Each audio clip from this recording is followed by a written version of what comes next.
Jana Jumanne, wakati mazoezi ya klabu ya Simba yakiwa yanaendelea wakijiandaa na mchezo dhidi ya KMC leo, mchezaji Kibu Denis alipata nafasi ya kuaga wachezaji wenzake baada ya dili lake kuelekea klabu ya Al Nassr ya Libya kuwa limekamilika, na Kibu Denis anaondoka Simba na kujiunga na miamba hiyo ya Libya, na mambo yote yakiwa tayari yamekwisha kamilika, ikiwa ni masuala ya club kwa club.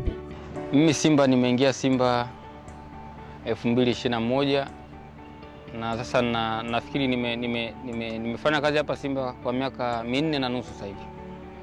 Kwa hiyo leo nafikiri ndo mazoezi yangu ya mwisho, kwa sababu nimepata nafasi nyingine, nimepata sehemu nyingine ya kwenda kutengeneza familia mpya, kumaanisha kwamba nimepata timu nje ya nchi.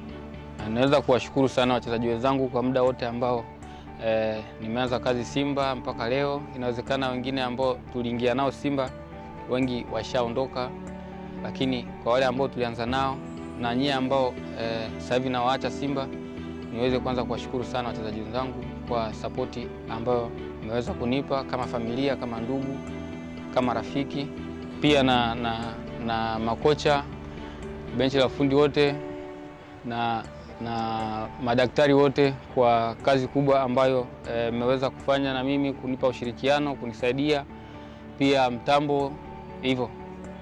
Mchezaji huyo tayari amesaini mkataba wa kielektroniki ambao umetumwa kwa Al Nassr na amekubali mkataba wa mwaka 1 na nusu ambao unahusisha ada ya uhamisho yenye thamani ya $2.5 na tayari imelipwa na klabu ya Al Nassr.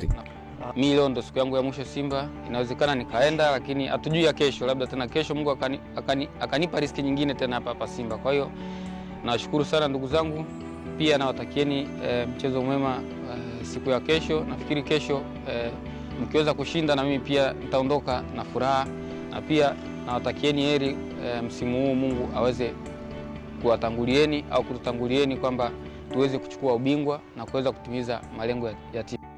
Kibu Denis anaungana na Dese Mukwala ambaye amekwisha kujiunga na klabu hiyo ya Al Nassr ya nchini Libya.